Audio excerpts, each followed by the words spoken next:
მოგესალმებით მეგობრებო. წინა ვიდეოებში ჩავწერე მე ფორთოხლის ჯემის რეცეპტი და შეგგვირდით, რომ აუცილებლად გაგიზიარებდით თუ რაში გამოვიყენებდი ამ ფორთოხლის ჯემს. შემოგთავაზებთ ახლა უგემრიელეს და არომატულ მაფინების ვიდეო რეცეპტს. უმარტივესი მოსამზადებელია და უგემრიელესი. მაშინ ასე მოვებზადოთ და დავიწყოთ. დაგვჭირდება 2 კვერცხი. დავაყაროთ 150 გრამი შაქარი, ნახევარი ჩაის კოვზის სოდა, მოვასხათ ზემოდან ლიმონის წვენი, გავთქვიფოთ. შეგიძლიათ მიქსერითაც გავთქვიფოთ. მე ხელით ვამჯობინე. დავამატოთ 250 გრამი არაჟანი.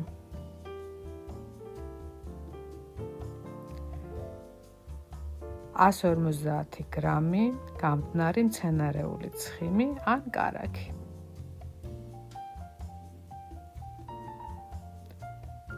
ერთი შეკვრა ვანილის ფხვნილი და 125 გრამი ფქვილი გაცრილი. უნდა გამოვიდეს ამ სისქის. გამოვიყენოთ ფორთოხლის ჯემი, რომელსაც იმედია თქვენც მოამზადებთ მანამდე, სანამ ამ მაფინებს გამოაცხობთ. დაგჭირდებათ ნებისმიერი ფორმა. მე გამოვიყენე სილიკონის ამდაგვარი ფორმა. სილიკონის ზეთისწასმა არ ჭირდება, ჩავდოთ ცომი ნახევრამდე.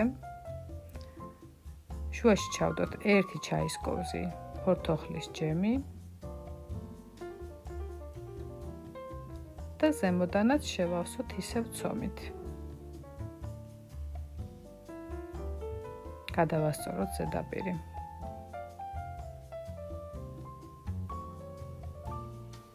შევდგათ ღუმელში 150 გრადუსზე.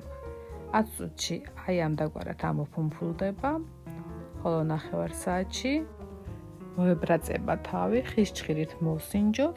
თუ ცომი არ ამოვა და მშრალი იქნება ხის ჭხირი, ესე იგი მზად არის ჩვენი მაფინები. გამოვიღოთ, გავაგრილოთ, გადმოვაბრუნოთ და მოვხსნათ ფორმიდან.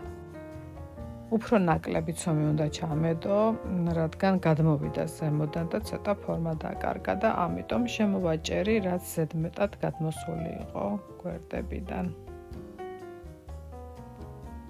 შემდეგ მოვაყარე შაქრის პუდრა და უგემრიელესი მაფინები მზად არის.